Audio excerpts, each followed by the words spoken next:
Matthieu. Matthieu chapitre 17 au verset 24 à 27. Il est dit ici, Jésus et ses disciples arrivaient à Capernaum, il y a point ici, ceux qui font payer l'impôt du temple. Remarquez ici, dans les Bibles classiques, à une époque, on vous apprend que Jésus se trouvait en compagnie de ses disciples. Ils arrivaient à Capernaum, il y a un point ici, et ils ont vu des personnes, on vous relate qu'il y avait, il y avait aussi des personnes qui étaient là, qui étaient en charge de faire payer l'impôt pour le temple. Parce qu'il y avait le temple où les gens allaient prier, il y avait le temple où on donnait, on va dire, des messages, la loi de Moïse, ainsi de suite. Donc, c'est un temple qui était, on va dire, selon les Bibles classiques, sacré, c'était le temple de Dieu. Donc, il fallait entretenir le temple. Pour cela, il fallait financer, il fallait des finances pour pouvoir tenir ce temple, on va dire, laisser ce temple debout. C'est en cela où on vous dit ici, ceux qui font payer l'impôt du temple s'approchèrent de Pierre et lui demandèrent, est-ce que votre maître paie l'impôt du temple? Point d'interrogation. Donc, ils vont voir Pierre, Képha, Pétro, qu'on va appeler, nommé dans les Bibles actuelles classiques. Ils vont lui poser la question de savoir, est-ce que ton maître, est-ce que ton enseignant, est-ce que ton rabbi paye l'impôt du temple? C'est la question qu'on lui pose.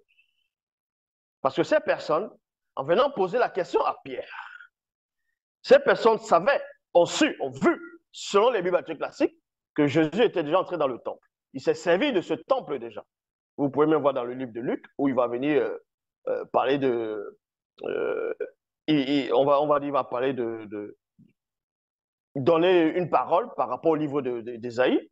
Donc, ce Jésus avait coutume d'entrer dans le temple. Donc, il se servait du temple de temps en temps, quand il entrait. Et ce temple-là, on doit entretenir ce temple. Et ces personnes le savaient déjà. C'est en cela où ils vont venir voir Pierre, ils vont lui poser directement la question, est-ce que ton maître s'acquitte des impôts qui sont prévus par la loi? Maintenant, il est question de quelle loi ici? Est-ce la loi des hommes de payer les impôts par rapport à ce temple-là? Ici, on ne parle pas des églises de réveil, on ne parle pas des bâtiments que les gens vont louer un peu partout dans les rues d'Abidjan, dans la Côte d'Ivoire, mais on parle d'un temple précis, un temple reconnu par des autorités. En cela, voici la réponse que Pierre va donner. Si, virgule, donc Pierre dit, si, répondit Pierre, il le paie. Il y a point ici. Donc Pierre affirme ici que Jésus, dans les Bibles classiques, paye bel et bien l'impôt du temple dont il s'acquitte. Comment se fait-il que on vous dit que Jésus, dans les Bibles classiques, dans celui dont vous suivez, celui dont vous dites être Dieu lui-même, et en même temps le Saint-Esprit, va dans le plan visible payer l'impôt du temple, et vous ne voulez pas payer des impôts. Vous ne voulez pas vous acquitter de la loi. Parce que vous dites que vous êtes des hommes de Dieu et que tout appartient à Dieu, donc vous n'avez rien à payer. Celui dont vous dites être Dieu, lui, il s'acquittait des impôts. Il payait l'impôt pour le temple. Maintenant, certes, vous allez dire que ce n'est pas pareil, que l'impôt dont Jésus a payé ici, c'était par rapport au temple. Et que vous, actuellement, il n'y a plus ce temple-là, le temple donc qui était au temps de Jésus, au temps on va dire, des apôtres. Ce temple-là, vous allez dire que ça n'existe plus. Maintenant, c'est le corps qui est le temple de Dieu, ainsi de suite, patati, patata, comme c'est que d'autres disent. Mais on va recadrer l'enseignement. On va vous démontrer que vous avez tort. Les impôts, vous devez les payer parce que c'est la loi. Donc, Pierre dit ici, si, répondit Pierre, il le paie. Au moment où Pierre entra dans la maison, Jésus prit la parole, le premier, et dit, qu'en penses-tu, Simon? Point d'interrogation. qui doit payer les impôts ou les taxes au roi de ce monde? Point d'interrogation. En gros, aux autorités. À celui qui va représenter l'autorité dans le pays, dans la région. Qui c'est qui doit payer l'impôt? Les citoyens de leur pays ou les étrangers? Point d'interrogation. Donc, Jésus pose la question parce qu'il a vu que ça troublait Pierre. Il a vu que ça dérangeait Pierre. Qu'on demande si Jésus payait les impôts. Parce que pour Pierre, Jésus ne doit pas payer d'impôts. Et c'est en cela où Jésus va lui poser cette question. Et Pierre va répondre, il va dire, les étrangers.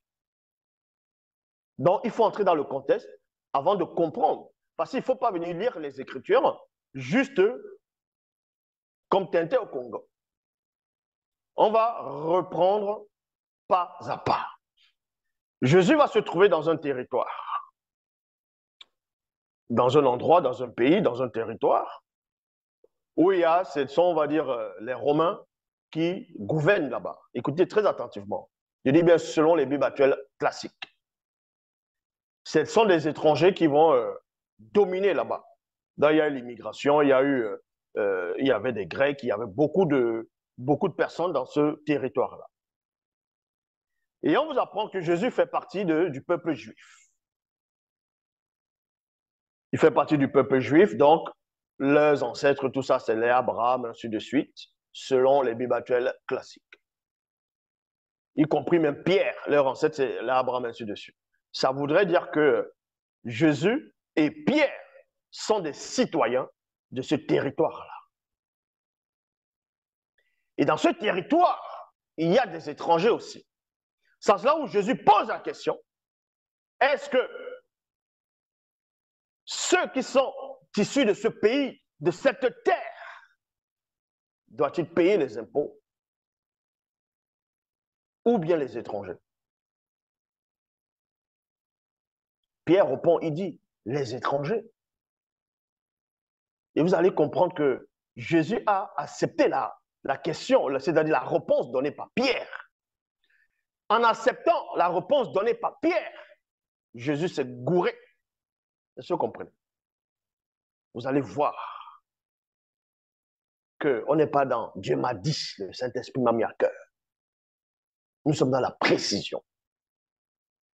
Les étrangers, répondit Pierre. Par conséquent, lui dit Jésus, les citoyens n'ont pas à payer. Donc Jésus confirme que les citoyens n'ont pas à payer d'impôts. Et ça, c'est faux. Les citoyens doivent payer l'impôt. Les Israélites eux-mêmes ont payé l'impôt. C'est la loi. On va vous expliquer ces choses-là. Jésus poursuit, il dit à Pierre, mais ceux qui font payer l'impôt du temple, remarquez ici, on parle des impôts du temple. Des impôts du temple. Premièrement, les impôts du temple. Ne comprennent pas cela. C'est pourquoi va pêcher dans le lac, prends le premier poisson qui viendra, ouvre-lui la bouche, point. Tu trouveras une pièce d'argent, prends-la et donne-la pour payer mon impôt et le tien. Il y a point ici. Pourquoi il n'a pas payé l'impôt des autres disciples? Pourquoi il a payé que l'impôt de Pierre et de son impôt à lui? Donc Jésus s'est encore acquitté, c'est-à-dire de ces impôts-là, de la taxe, il a encore payé l'impôt qui était recommandé par la loi. Comme je sais qu'il y a beaucoup d'entre vous, ceux qui se disent pasteurs, sont connectés maintenant, vont dire oui, mais l'impôt que Jésus s'est acquitté, on parlait de quel impôt réellement? Est-ce l'impôt, on va dire entre guillemets, religieux ou l'impôt fixé par le gouvernement, par l'autorité même, c'est-à-dire qui dirige le pays? On va vous démontrer que ce soit l'impôt par rapport à la loi de Dieu, donc les taxes par rapport au temple, ou l'impôt dirigé par le pays, vous devez vous acquitter de ces impôts-là. C'est la loi. Si vous ne vous acquittez pas des impôts, en disant que vous êtes des hommes de Dieu. Non seulement vous violez la loi, encore plus, vous êtes des braqueurs, des bandits, et, fait, et non seulement, vous n'êtes même pas reconnus par le gouvernement ivoirien. Le fait de ne pas payer d'impôts empêche énormément qu'un pays se développe. Parce que par ces impôts que des citoyens vont payer, on va se servir une grande partie des impôts pour, on va dire, développer le pays.